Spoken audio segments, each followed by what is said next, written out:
বন্ধুগণ, এখন আমরা নেমে গেছি কামাখ্যা জংশনে। এবার এখান থেকে এখন চলে এসেছি আমাদের কামাখ্যা মন্দিরের কাছাকাছি একটা হোটেলে চলে এসেছি। এখন আমরা স্নান করে চলে এসেছি সোজা লাইন দিতে। এখন সকাল প্রায় 7:30 বাজে। এখন আমাদের মন্দির দর্শন হয়ে গেছে।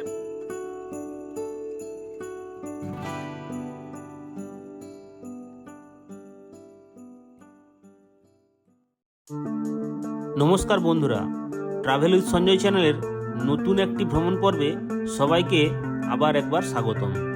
আমাদের এই ভ্রমণ পর্বে থাকছে মা কামাখ্যা মন্দির ও কাজিরাঙা সহ অরুণাচল প্রদেশের কিছু দৃশ্য। তাহলে ভিডিওর সাথে জুড়ে থাকুন এবং চ্যানেলে যারা নতুন তারা চ্যানেলটিকে সাবস্ক্রাইব করে পাশে থাকা বেল আইকনটি অন করুন। বন্ধুরা, এই ভ্রমণ পর্বে থাকছে আমরা কলকাতা থেকে কিভাবে কামাখ্যা পৌঁছালাম এবং কামাখ্যা মন্দিরে কিভাবে পুজো দিলাম এবং কি খেলাম, হোটেল কোথায় নিলাম, সমস্ত ইনফরমেশন। আমরা এখন যাচ্ছি কামাখ্যার উদ্দেশ্যে। এই হচ্ছে কামরূপ এক্সপ্রেস। এই ট্রেনে করে আমরা হাওড়া থেকে পৌঁছে যাচ্ছি সোজা গৌহাটিতে।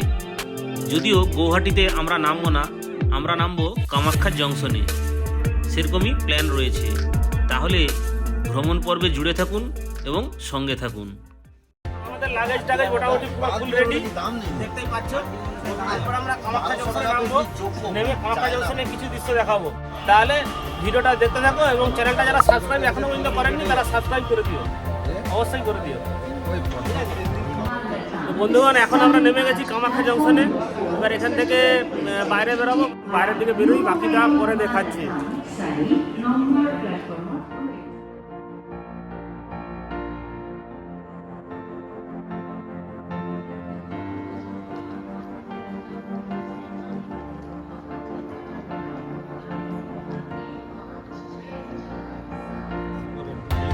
এই হচ্ছে কামাখ্যা জংশন স্টেশনের বাইরের দৃশ্য, ঠিক আছে। এই যে আমাদের একজন ড্রাইভার দাদা এসে কথা বলছি, আমরা ওই মন্দিরের কাছাকাছি কোনো হোটেলে গিয়ে থাকবো, ওই নিয়ে যাবে। ওর গাড়ি, তোমার গাড়ি কোনটা? এই পুরো গাড়িটা ওনার, ঠিক আছে। তো ওই গাড়িটা করে যাবো, 500 টাকা ভাড়া বলেছে। তো যারা যারা শুধুমাত্র কামাখ্যা মায়ের দর্শন করতে আসবেন, কামাখ্যা জংশনে নামার পর এখানে এই গাড়ি পেয়ে যাবেন বা অটো আছে, অটো পেয়ে যাবেন। এই যে অটো আছে, অটো পেয়ে যাবেন। অটোতে যেতে চাইলে যেতে পারেন, যাদের কম লোক থাকবে, ঠিক আছে। আর যাদের মোটামুটি 7 জনের ভেতরে থাকবে তারা এইরকম গাড়ি পাবেন, এই গাড়িতে করে যেতে পারবেন। 500 টাকা ভাড়া পড়বে। এটা বলবো, যারা এখানে নামবেন কোনো ব্যাপার নয়, এখানে নেমে যে কোনো একটা গাড়ি ঠিক করে ওই মন্দিরের কাছাকাছি কোনো হোটেলে গিয়ে থাকতে পারবেন।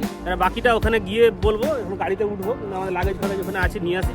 তো যারা যারা কামাখ্যা স্টেশনে নেমে কামাখ্যা মায়ের মন্দিরের কাছাকাছি হোটেলে থাকবেন তারা এই গাড়িতে যাবেন এবং এই গাড়িতে ড্রাইভার দাদা আছে, ইনি কিছু বলবেন দর্শক বন্ধুদের উদ্দেশ্যে।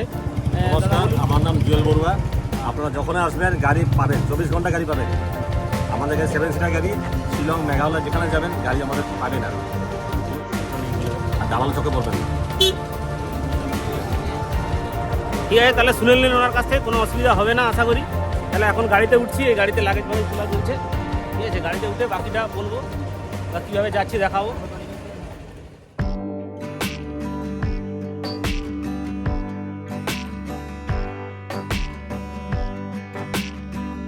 তো স্টেশনে নামার পরে গাড়ির ব্যাপারে কোনো চিন্তা নেই, আপনারা দেখলেন, ড্রাইভারের সঙ্গে কথাও বললাম। তো গাড়ির ব্যাপারে কোনো অসুবিধা হবে না। এখান থেকে 500 টাকার বিনিময়ে আপনারা পৌঁছে যেতে পারেন সোজা কামাখ্যা মায়ের মন্দিরের একদম পাশাপাশি। আমরা এখন সেই উদ্দেশ্যেই যাচ্ছি। এই যে কামাখ্যা মন্দিরের যে গেট, সেই গেট। কামাখ্যা মায়ের মন্দির কামাখ্যা স্টেশন থেকে কিছুটা দূরেই নীলাচল পর্বতে অবস্থিত, যা গাড়িতে করে স্টেশন থেকে মোটামুটি আধ ঘন্টা মতন সময় লাগবে। এখন আমরা সেই উদ্দেশ্যেই যাচ্ছি। বন্ধুরা, এখন আমরা পৌঁছে গেছি কামাখ্যা মায়ের মন্দিরের একদম কাছাকাছি। এই কাছাকাছি আমরা একটা হোটেল বুক করেছি। তো সেখানে পৌঁছে হোটেলের কিছু দৃশ্য নিয়ে ফিরে আসছি, সঙ্গে থাকুন।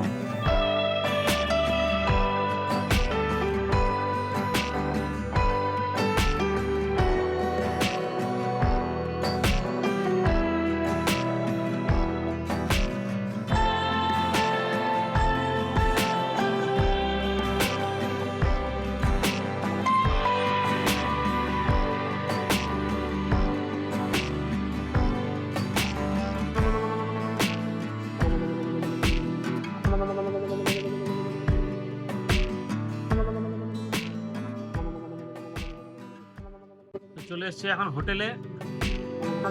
হোটেলে হচ্ছে দুর্গা ভবন। এবার হোটেলে ঢুকে বাকি দৃশ্য দেখাবো।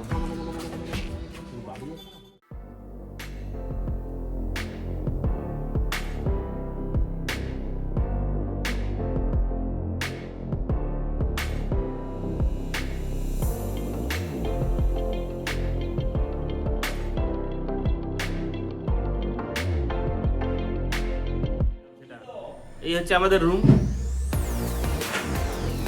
এই হচ্ছে রুম। ফ্যান একটা আছে, এই বেডটা আছে, মোটামুটি 4 জন আরামসে শুতে পারবেন। বাথরুমটা দেখানোর প্রয়োজন হবে না, অতটা ভালো নয়, ঠিক আছে। রুমটা অতটা ভালো নয়, বাট থাকা যাবে। একদম মন্দিরের কাছাকাছি, 200 মিটারের মধ্যে। আর টোকেন যেখানে দেয় সেখান থেকে প্রায় 100 মিটারের মধ্যে। মানে ভোরবেলা উঠে টোকেন নিন আর বেরিয়ে যান এখান থেকে মন্দিরের দর্শনের জন্য, মায়ের দর্শনের জন্য। একদম কাছাকাছি। হোটেলে মোটামুটি চেক ইন করে নিয়েছি। এরপর আমরা লাঞ্চ করতে যাবো, কেননা ট্রেনে আমরা কিছু খাইনি। বা লাঞ্চে কি কি খাচ্ছি না খাচ্ছি সেটাও দেখাবো। তাহলে ভিডিওটা দেখতে থাকো।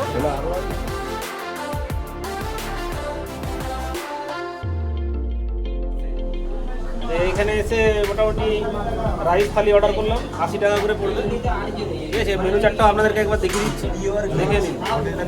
এটা একদম ভেজিটেরিয়ান, এখানে নন ভেজ পাবেন না। কিন্তু আমরা যেহেতু পুজো দিতে যাবো কালকে, সেই জন্য আজকে নন ভেজ খাচ্ছি না, ভেজের মধ্যেই যাবো।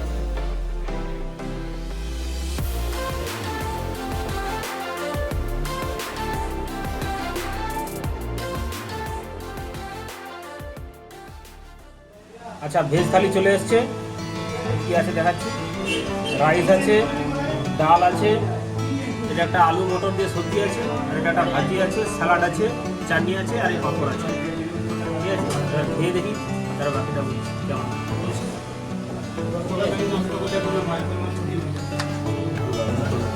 খাবারের টেস্ট আর গুণমান দুটোই ভালো, সেই জন্য দেখতেই পাচ্ছেন সবার প্লেট পরিষ্কার। 80 টাকায় পেট ভরে খেলাম, পেট ভরে, খুবই ভালো। এখন আমরা হোটেল থেকে বেরিয়ে যাচ্ছি পল্টন বাজারের দিকে, বাসে করে যাচ্ছি। ভাড়া ওই 30 টাকার মতো নিল।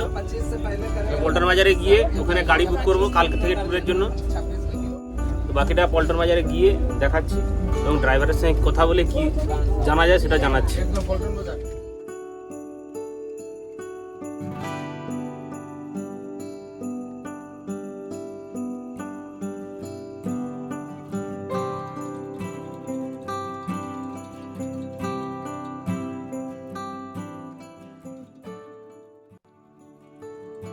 এটা হচ্ছে গুয়াহাটি স্টেশন। এবারে এখান থেকে বেরাচ্ছে, এবারে এখান থেকে বেরিয়ে এই যে সোজা রাস্তাটা দেখা যাচ্ছে, এই যে সোজা রাস্তা, এখান থেকে সোজা চলে গেছে পল্টন বাজার, ঠিক আছে। এবার এই ডান দিকে চলে গেলে এই ট্যাক্সি ইউনিয়নের যে স্ট্যান্ডটা ওটা পড়বে। এবার সেখানে গিয়ে ট্যাক্সিওয়ালাদের সঙ্গে কথা বলেও করতে পারেন, নাহলে ইউনিয়ন থেকেও নিতে পারেন, ঠিক আছে। তো পল্টন বাজার পৌঁছানোর পরেই আমরা সোজা চলে যাই ট্যাক্সি স্ট্যান্ডে। তারপর সেখান থেকে কিছু ড্রাইভার দাদার সঙ্গে কথা বলে আমরা 5500 টাকার বিনিময়ে পার ডে হিসাবে একটি টাটা সুমো বুক করি, পুরো অরুণাচলের যে ট্যুর সেই ট্যুরের জন্য 6 নাইট 7 ডে। তাহলে বন্ধুগণ, ভিডিওটা দেখতে থাকুন ও সঙ্গে থাকুন।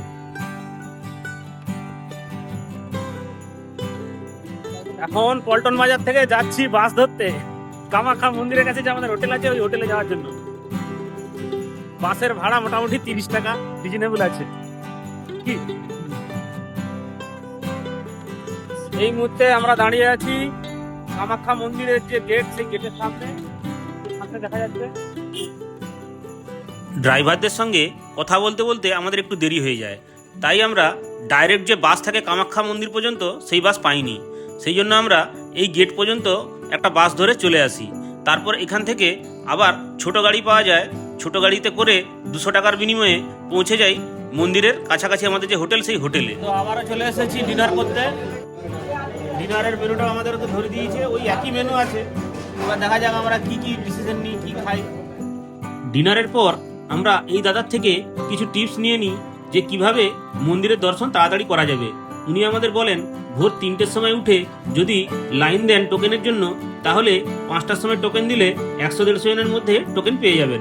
তাহলে ওই দাদার কথা মতোই আমরা সেইভাবেই করব, এটা ভেবে আমরা সোজা রুমে চলে যাই এবং নিশ্চিন্তে ঘুমিয়ে পড়ি পরের দিন ভোর 3টার সময় উঠে টোকেন তোলার জন্য। এখন আমরা সানটান করে চলে এসেছি সোজা লাইন দিতে এবং লাইনেও দাঁড়িয়ে গেছি। এবার এরপরে কি হবে, ওখান থেকে একটা টিকিট দেওয়া হবে, কুপন, সেই কুপন নিয়ে আবার দাঁড়াতে হবে সেখানে, তাই তো? তারপর সেখান থেকে 7টার সময় দর্শন শুরু হবে, ঠিক আছে? এখন মোটামুটি ভিড় ভালোই আছে লাইনে, এই হচ্ছে লাইন। এখানে 5টা থেকে শুরু হয় টিকিট দেওয়া, এই টিকিট নিয়ে আবার সেখানে লাইন দিতে হবে। ফাইনালি রাত 3টা থেকে লাইন দিয়ে মোটামুটি এই কুপনটা কাটা হয়ে গেছে, এটা ঠিক আছে। তারপরে আমরা এই লাইনে এসে দাঁড়িয়েছি, এই লাইন 7টার সময় মন্দির খুলবে। এইমাত্র পুজো দিয়ে বেরালাম, মায়ের দর্শন খুব সুন্দরভাবে হয়েছে, এ ব্যাপারে কোনো অসুবিধা হয়নি। মোটামুটি পুজো টুজো দেওয়া হয়ে গেছে। এবার মন্দির চত্বরটা একটু ঘুরে দেখবো, ঠিক আছে? বাকিটা ঘুরে দেখে কি কি আছে না আছে সেগুলো দেখব।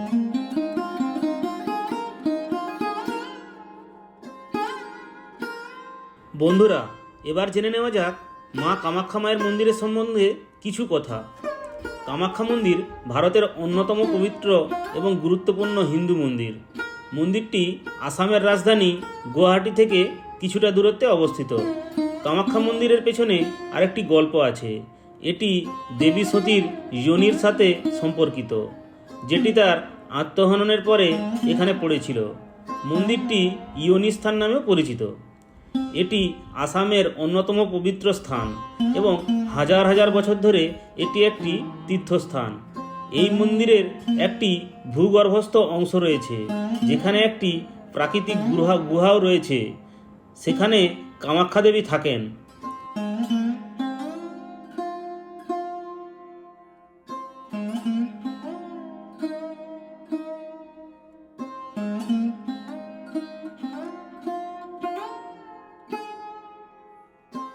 মন্দিরের সাথে জড়িত অনেক গোপনীয়তা রয়েছে এবং তাই এটি শাক্ত হিন্দুদের জন্য সবচেয়ে পবিত্র স্থানগুলির মধ্যে একটি হিসেবে বিবেচিত হয়। এই মন্দির সম্পর্কে আরও বেশ কিছু গল্প রয়েছে।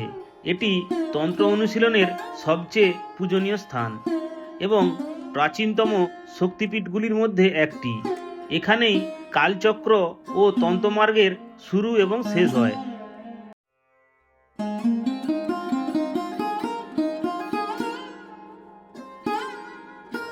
হয়ে গেলে এখানে ধূপ আর প্রদীপ জ্বালানোর জায়গা আছে, এখানে এসে ধূপ আর প্রদীপ জ্বালাতে হবে, ঠিক আছে? প্রতি বছর গুরুত্বপূর্ণ অম্বুবাচী মেলা উৎসবটি দেবীর ঋতুস্রাব উদযাপন করে এবং এই সময় মন্দিরের গর্ভগৃহ বন্ধ থাকে কয়েকদিনের জন্য। বন্ধুরা, এই হলো এই মন্দিরের সম্বন্ধে কিছু ইতিহাস। যদি কিছু ভুল বলে থাকি কমেন্ট করে অবশ্যই জানাবেন।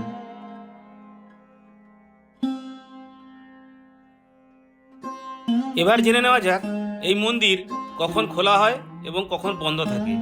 মন্দিরটি খোলা হয় সকাল 7টার সময় আর দুপুর 1টা পর্যন্ত খোলা থাকে। তারপর 1টা থেকে 2:30 পর্যন্ত মন্দিরের দরজা বন্ধ থাকে। আবার 2:30টার পর থেকে 4:30 পর্যন্ত খোলা থাকে, এটা শীতকালে। আর গ্রীষ্মকালে আর একটু বেশি সময় খোলা থাকে, 5টা পর্যন্ত।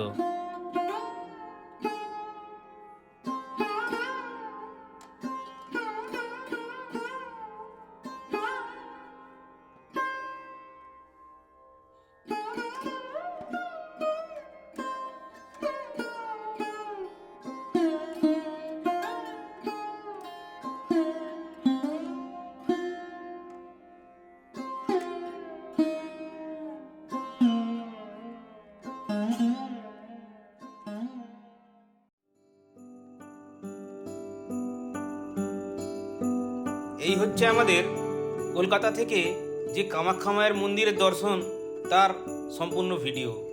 এর পরবর্তী পর্বে থাকবে আমরা এই কামাখ্যা মন্দির থেকে সোজা চলে যাব ভালুকপংয়ের উদ্দেশ্যে। সেই ভিডিও দেখার জন্য চ্যানেলে জুড়ে থাকুন এবং চ্যানেলটিকে সাবস্ক্রাইব করে পাশে থাকুন। ধন্যবাদ।